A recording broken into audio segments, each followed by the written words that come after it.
Hey, habit thrivers. If you're ready to rock your next chapter, this is your place. It's time to live your most fit, fearless, and fabulous life. I believe that our daily habits and routines set the foundation for achieving our dream lives and help us find more passion and clarity with less doubt and uncertainty. So let's get cozy. Grab your planner and your favorite beverage and come along with me on this journey of reclaiming your passions and finding new ones along the way.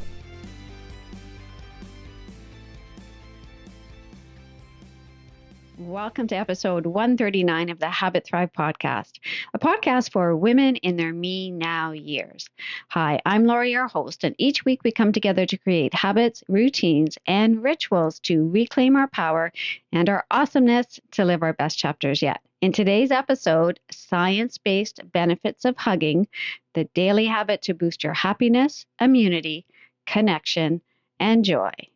We are continuing to explore and expand our heart focus. Today's episode is not only timely from a seasonal perspective, because right here, right now, we are in the month of February, and as I am recording this, tomorrow is Valentine's Day. So I hope you were spoiled, or you spoiled yourself or someone else. Just generally share the love, and we're going to keep that love energy flowing this episode. It is actually also my wedding anniversary on February 14th, which is actually wonderful because I love that habit stack. If I'm going to pick up a card at the pharmacy, I might as well get two, as I have yet to find a combo card, but I'm still looking for this one. So yes, I quite like this, and my husband and I actually are not big gift buyers also. So having those two events coming together and just getting each other a nice sweet treat does the job for both celebrations and works well for both of us. All right, here we go. On to the topic of today's episode. Hugging. Shout out to my Ayurvedic Pitta friends who are all about structure. This episode is for you. It is divided into 3 nice, clean, and tidy sections. I will do my absolute best to keep my air and ether vata under control with limited tangents, but as always, no guarantees. So, number 1 is why giving hugs is so amazing for our health and well-being. Number 2, how many hugs should we be experiencing on a daily basis, and for how long should we be enjoying these hugs to fully reap the benefits? Number 3, how do we make hugging a habit? So just a very quick backstory in terms of why I am sharing this episode with you right now. It's not just about Heart Month, which is amazing, but hugging has been a habit that I have been honing over the last few years. I have been in hug training, so to speak, and I'm totally serious. Just before COVID, the winter of 2020 to be exact, I was enjoying this amazing hug in the lobby of our yoga studio. This hug was from a very dear friend who is an expert hugger. You know the ones. They wrap you up. They squeeze you just the right amount and for the perfect amount of time. There is no stiff arm patting you on the back with these hugs. They are solid. They are the real deal. So in that moment, and I remember this vividly, I looked at my friend and I asked her to help me be a better hugger. Now she laughed, of course, and then said, "Lori, you're a great hugger." And I'm like, "Yeah, no, I'm not." And then again, we both laughed. I said, "Seriously, I really, really want to be a better hugger." I said, "Your hugs, they calm me in the moment. They make me happy in the moment. They're amazing. And I would like to experience more of these feelings. And I would like to share more of these feelings." So since that moment, she has been my hug coach. And I have been a hugger in training. Now, I had only about 2 months before COVID hit, so I did regress for a little while, but I am totally back on the hugging wagon, so to speak. Now, not all of my friends and family know that I am a hugger in training, but if you do, and in fact, as you're listening, some of you know this, 2 women who are listening to my podcast, probably they're listening. If they're listening right now. I'm actually having lunch with them today, which is February the 13th, and they know that I am still in training. And so they are all about giving me these hugs. And so I am going for a longer than 5-second hug for sure. So I'm putting it out there. I'm putting it out there in podcast land. So I'm going to be accountable for this and I'm going to hear about this for sure. So let's dive into these 3 sections of how to be a better hugger, so to speak. So number 1 is we're going to talk about the science-based benefits of hugging. Hugging lowers heart rate and blood pressure because it activates the parasympathetic nervous system. And we've talked about the parasympathetic nervous system on this podcast before. It is our rest and digest system. And so it has our heart rate slowing down and it reduces our stress. So studies show that a 20-second hug can lower blood pressure and decrease heart rate, reducing strain on the heart. So a hug also has our body releasing oxytocin, the love hormone. So stimulating oxytocin promotes those feelings of love and trust and bonding. And oxytocin also reduces cortisol, the stress hormone, which contributes to heart disease. So we want less of that. Hugs also reduce stress and improve heart coherence.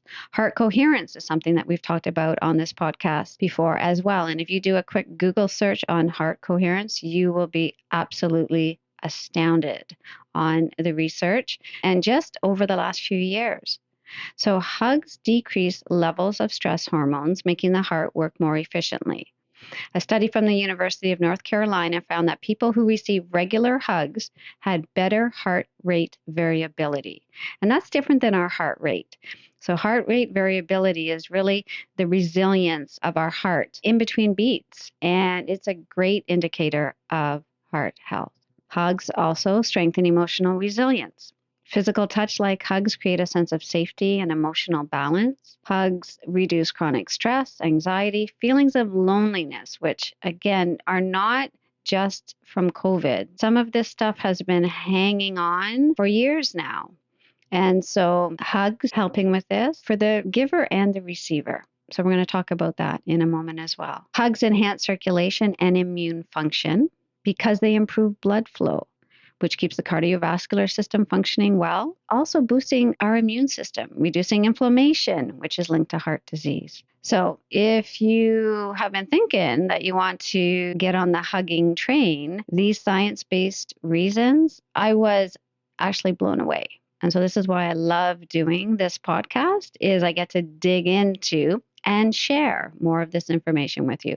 So that's number 1. What are the science-based, science-backed reasons for hugging? Number 2, how many hugs a day do we need to give to enjoy these benefits? So when I researched this question, I came up with research from family therapist Virginia Satir, Satir, if you want to, again, dig in a little bit more there. So her research came up with 4 hugs a day for survival, 8 hugs a day for maintenance, 12 hugs a day for growth. And here is what each term or each amount means with a little bit more information. 4 hugs a day for survival. The minimum number of hugs needed to meet our basic emotional and psychological needs, bringing us a sense of security, belonging, and connection. So that's 4 hugs a day minimum. 8 hugs a day, she refers to as maintenance. The number of hugs needed to maintain a stable emotional and mental well-being state. These 8 hugs prevent stress from accumulating. I love that. These 8 hugs prevent stress from accumulating. As we move into 12 hugs a day, which she describes as growth, the optimal number of hugs to foster emotional flourishing, deeper connection, and personal growth. These 12 hugs can also enhance self-esteem and promote higher levels of happiness and life satisfaction. Amazing stuff. And for how long? 20 seconds, baby. 20 seconds. And as I have just been starting to play with this 20 seconds, as I sent my husband out the door with I'm going to say was a 5-second hug this morning, which is usually the amount. It's astounding. It's amazing. And it is so fun to play with. Now, you will receive the benefits from a 5 to 10-second hug, but you will receive more of the physiological responses of the body with a longer hug. But truly, just start where you are comfortable. I'm going to mention a challenge actually in a moment, if you're up for that. Before we dig into the hug challenge, we're going to come to the third section of this episode, how to make hugging a habit. So a quick recap. Number 1, what are the science-based benefits of hugging or hugging more? Number 2, how many hugs a day? Right? 4, 8 to 12 and minimum, right? You can do more than 12 for sure. And how long? 20 seconds ideally, but 5 to 10 seconds, you're getting the benefits. So number 3, how to make hugging a habit. For me, and this is like any habit, it is to notice in the moment that you are doing the activity, right? So in that moment when you are hugging, noticing, how are you feeling? What emotions are coming up? What feelings are coming up? And that's similar to when you're going out for a walk, right? When you're having a sip of water. Like, how is it making you feel? How are you responding to this? So that becomes your inspiration to do it again. So looking at opportunities for hugging, opportunities as you transition in and out of a room, out of a situation, you're providing support for somebody. And in that moment, when you are hugging, being hugged, make a mental note. You might even take a moment and put a note in your phone. You might put a voice memo on your phone and describe what that hug was. And perhaps even that, for me, again, I am not a big initiator with hugs. And so this is going to be part of my hug challenge because I'm so curious. I'm going to say a little bit definitely an introvert in social situations. On podcast episode, I'm definitely more of an extrovert. But you really start to notice your comfort level. You start to notice your courage even around something like this. It's quite powerful. Now you can also journal, right, about how your hugging is going. And I'm going to suggest that perhaps you do this for 1 week. You can do it for longer for sure, but to make something a habit for me, one of the best ways is actually to challenge myself and to give myself a container of time, a beginning and an end, so I can do an assessment and decide, how am I going to integrate this into my daily routines now? So, are you up for a challenge?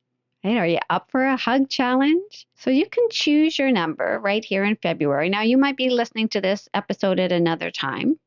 So you're just looking at a week. You're looking at perhaps seven days to do this hug challenge. You can decide again, are you going to go for 4 hugs, 8 hugs, 12 hugs? Okay, so setting an amount is actually really, really helpful. It's like, I'm going to walk for 10 minutes. I'm going to walk for 30 minutes. I'm going to walk 3 times a week.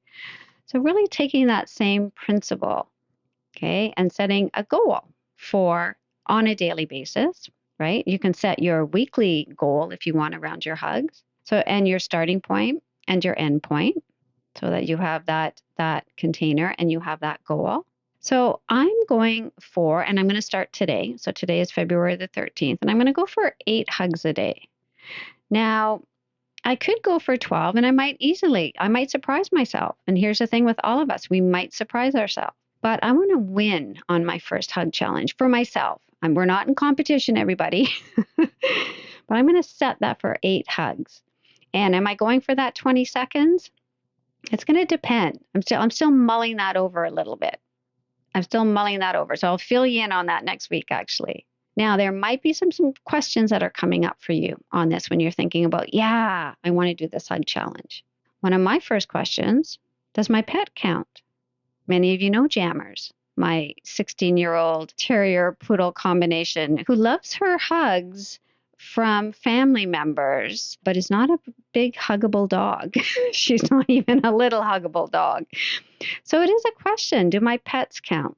Does hugging my dog, my cat, right? Those cats that are, right, like the hugs.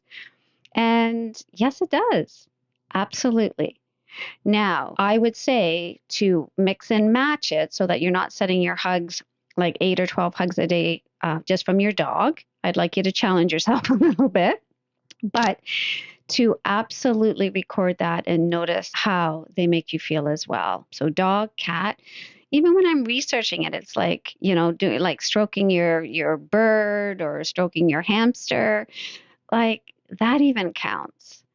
So really expanding your hug challenge, but mixing and matching. So you have a little bit of different hugs going on.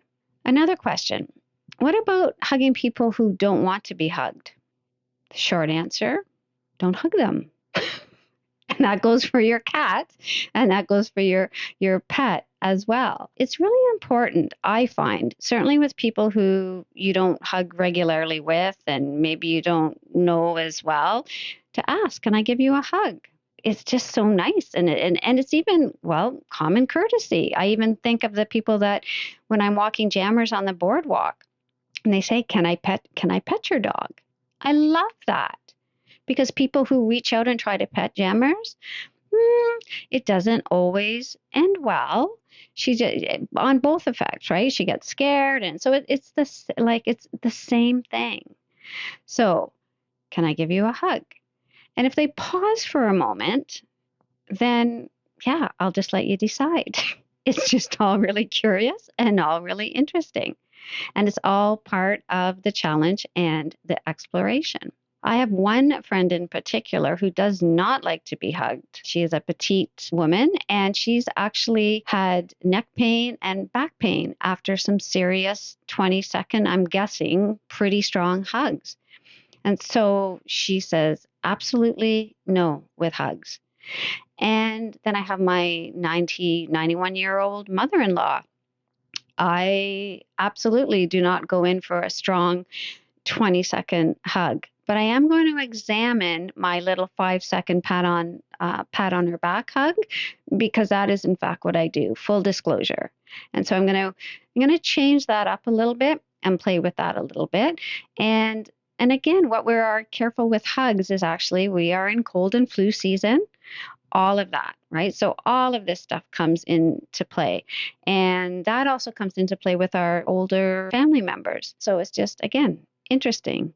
Note it and have fun with it. So you've got, again, some of those questions to contemplate. And also, is there a difference between giving and receiving a hug? And the difference is really in the intention and the courage, I'm going to say even sometimes, of offering a hug. The vulnerability sometimes in offering a hug. And in the receiving, the receiving mode actually, the ability to receive a hug, right? As we receive love, as we receive advice, as just the concept of receiving. I absolutely remember initially, as I started to look into hugging more, that I would be like, never mind a stiff arm hug, I'd be a stiff receiver of a hug. And then when the hug is longer and there's a sense of trust, and you actually think about this, it's very intentional, you can let go into that hug. And that's actually, again, that promotion of oxytocin, right? The let down, the letting go, the trusting, right? Chemical hormone that flows through our body. That is extremely, extremely powerful to play with. And so when you're thinking again about making this a habit, so you're noticing yourself in the receiver, you're noticing yourself in the giver. And you perhaps, if you're comfortable with the person, you might even have just a little chat about that. I'm in a hug challenge, and and myself, I'll say I'm a hugger in training. It's a fun conversation, and it really pays the hugs forward, so to speak. And so you might have other questions as well. So feel free to actually, I'm going to put this on my women's wellness community page. It's a private Facebook page. The link is in the show notes. You do need to request to join it because it is private, but I'm always checking to make sure to let you in if you are requesting. And I'm going to put a hug graphic up there and a thread. So if you want more support, if you want to share your hugging experiences and drop, a question or an aha or a discovery into that thread, that would be amazing. And if you can't find the thread, which happens often on Facebook, not to worry. Just drop a note, a comment, a graphic, an emoji somewhere on the Women's Wellness page, and I will absolutely find it and share it. And actually, on that note, if you have any questions, even if you want something posted on there, but you don't want to post it yourself, my email is lori@loriemichelson.com, LORRIE, Michelson, MICKELSON. So lori@loriemichelson.com with any questions, any comments, anything, even if you want to share something on the Facebook page and you just want to do it through me. That's fantastic. And it gives us a little bit more incentive, and we're just sharing more love. So that is perhaps your hug challenge for 7 days if you like, whenever you're listening to this. Set your daily hug amount, 4, 8, 12 or more. Note your reactions, your feelings, your ahas, your discoveries. Post in the Women's Wellness community if you would like, and have fun with this. I'm very excited because I have been on my own with my hug training, and now I have all of you. So to bring our time together here to a close, remember, this is your time, your me now years. Every small habit, every mindful choice, and every act of self-care is a step towards thriving in this chapter of your life. So together, let's take a soft, collective inhale. Hug your heart. Exhale. Let love go and let love flow. Until next time, stay strong, stay vibrant, and keep thriving. If you love this episode, I guarantee you're going to love exploring all the amazing opportunities that await us in reclaiming our awesomeness together. So come on over to my Facebook group, Women's Wellness Community for women wanting to rock their me now years, or let's connect over on Instagram at Habit Guru 365 and make the Habit Guru podcast your healthy new habit.